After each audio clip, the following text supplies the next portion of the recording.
Morning came slowly. The sun was bright, and birds were singing on the trees around the compound. Everyone in the house was awake except Tosin.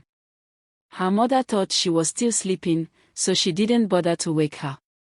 Lucy went about her morning chores, humming softly. She was in a good mood. Her husband, Ajibade, had left for his shop early. She didn't know that tragedy was lying quietly behind Tosin's locked door. Inside the room, Tosin's lifeless body remained on the bed, cold and still. Hours passed. It was now late morning. Lucy prepared breakfast and called out, "Tosin, come and eat." There was no response. She assumed Tosin was still sleeping and smiled to herself. "This girl can sleep for Africa," she said softly. After breakfast, she cleared the table and went about her normal duties. She even received some visitors and chatted happily. But Tosin's door remained closed. No one knew what was happening inside that room. No one knew that she was gone forever. By noon, Lucy began to feel uneasy. "It's almost 12 p.m. and this girl has not come out of her room," she said aloud. She walked to Tosin's door and knocked gently. "Tosin, wake up now. It's already late." Still, there was no answer. Lucy knocked harder. "Tosin, are you not hearing me?" she shouted. Fear began to creep into her heart.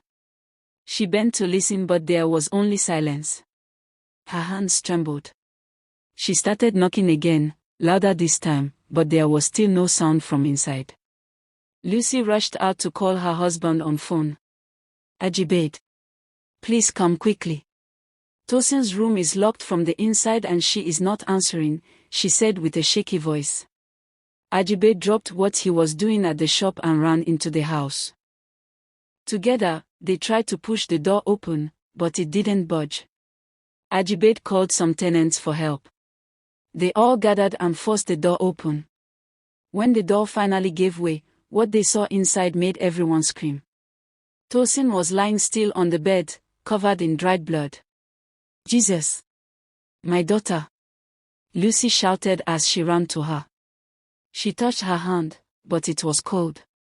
Ajibade stood still, his eyes wide open in shock. "Tosin! Wake up! What happened to you?" he cried loudly. The whole compound became noisy as neighbors gathered around, whispering and crying. Lucy fell to the ground and started shouting her daughter's name. But deep inside her, she already knew the truth. She knew exactly what happened. "My daughter died while doing abortion," she told herself silently as tears poured down her face. They rushed Tosin to the hospital, hoping for a miracle. The nurses took her in, but after some minutes, the doctor came out shaking his head. "I'm sorry," he said softly. "She was already dead before you brought her here." Lucy screamed again and almost fainted. Ajibade held her tightly, crying uncontrollably. "No. My only child. My only daughter," he wailed. The sound of their crying filled the hospital hall. People gathered, trying to console them. But no amount of comfort could heal the pain they felt. Later that day, the hospital conducted an autopsy to find out what caused Tosin's death. The results came out the next morning. The doctor called Ajibade and Lucy into his office. He adjusted his glasses and said gently, "Your daughter was pregnant. She attempted to remove the pregnancy by herself, but something went wrong. She lost too much blood and died." Ajibade was silent for some seconds. His hands shook. Lucy bowed her head in shame. She couldn't look at her husband's face. She knew everything the doctor said was true. "So, my daughter was pregnant?"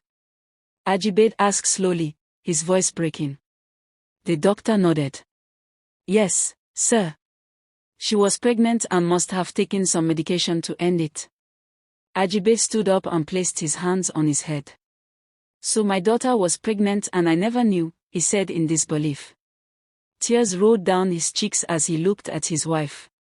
Lucy could not say a word. She just stared at the floor, guilt eating her heart.